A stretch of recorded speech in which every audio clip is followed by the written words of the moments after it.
The world is screwed. Life is miserable. The middle class no longer exists, and no one knows that better than Elliot Alderson.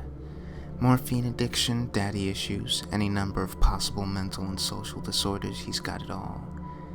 Everything you can think of is owned by one company, the 1% of the 1%. Evil Corp.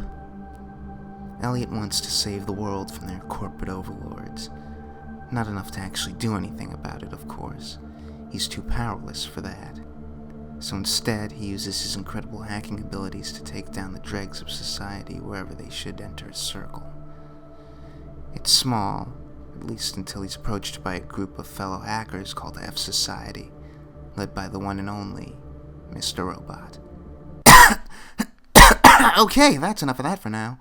Mr. Robot was one of the big critical darlings of television last year, and I would be lying if I said I wasn't surprised at that fact. My biggest reservation with the show is that it seemed from the outset to be very pretentious. And indeed, it seems the show is shaming everyone it can, however inconsistently, for the, to varying degrees of course, fulfilling trappings of modern society. Really, this is the type of thing I could make a whole video about, but let me just say right here. I get that literally everything designed by a corporation, including this show, is meant to be sold first and hold inherent meaning second. But the ever self-satisfied mindset that says we're not ever allowed to enjoy things like Hunger Games or fast food, or form meaningful connections over things like social media without some kind of condition or justification beyond it simply feeling good, isn't the type of viewpoint that I can normally get behind. The cynicism alone is a big reason why it took me so long to get into this show. Well, that and the sheer overwhelming grayness of the aesthetic. On the subject of the aesthetic, it's probably for the best that I handle the technical stuff first, because if I want to maintain any semblance of sanity, I have to deal with all the story stuff in one big chunk. As alluded to earlier, there's a pallor to the whole thing that's befitting to the tone it's going for, and while that's usually the type of thing I stray away from, I acclimate to it quickly enough. I mean, hey, it's not like days in New Jersey and especially New York never get this gray. Though what can be really annoying is the constant dark lighting and nighttime scenes set indoors. In a very performance-driven show, it's kinda diminishing to an actor's performance if you can't see their face half the time. On a more positive note though, this show's background score completely gels with me. It's a type of soundtrack that both enhances the show whenever it's featured and stands well on its own. Now getting back to that story thing, if you couldn't already tell, I'm having a little trouble deciding for myself whether I fully enjoyed this series. And no aspect of it relates to that internal struggle of mine more than the main character himself, Elliot Alderson. At first glance, Elliot seems like the typical I hate everything brand of hipster who belongs in a group called F Society. Though I suppose he's made endearing quickly enough, and even if I can't always empathize with him, I can usually sympathize. He's cynical, but like a lot of cynical people, he wishes he could be an idealist, and he strives to keep that idealism alive in other people. He's antisocial and anti-society, but not to the point where he doesn't take into account people's desires and insecurities whenever he interacts with them. The idea that he's ultimately an altruistic soul makes him easy enough to get behind.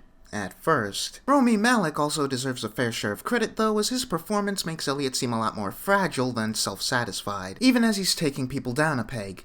Never thought I'd have so many good things to say about someone who hates Marvel movies. With that said, outside of Elliot and a few token exceptions, the characters are really where Mr. Robot falters for me. You've got characters like Darlene, who initially appear really irritating until a twist near the end of the show puts her entire attitude into a new perspective, along with the other members of F Society who are all painted pretty thinly. Elliot's childhood friend and his boss are both likable enough, but then there's the problem of Shayla. Without going into spoilers, my biggest problem with all of these side characters isn't how they're written, but how they're handled, and Shayla is definitely the biggest example. Everything involving her only furthers what amounts to a big plot cul-de-sac and ultimately just results in her being stuffed in the fridge without having much of an impact on anything. She was just kind of a nothing character, and in retrospect all the time spent with her felt wasted. I understand the intention and that her role was meant to have an effect on Elliot, but circumstances make it so I don't believe Elliot wouldn't have gone down that path anyway, regardless of if he ever even met her. That's not the only example of weird writing, though. Occasionally, characters will make decisions that come right out of bloomin' nowhere. Events with no real apparent catalyst take place just so we can engineer a conflict. And on top of that, and this might seem like a really weird complaint, but I don't think we see enough of Evil Corp. Maybe I'm just missing something, but our all-encompassing corporate overmen seem a bit too humanized for me to get entirely behind F Society. Really, all of it, can be pinned back to the show's twist ending. Or what, twist third act? I don't know. Just listen. The M. Night Shyamalan-esque twist of Mr. Robot is something that recontextualizes literally everything I've been talking about for the past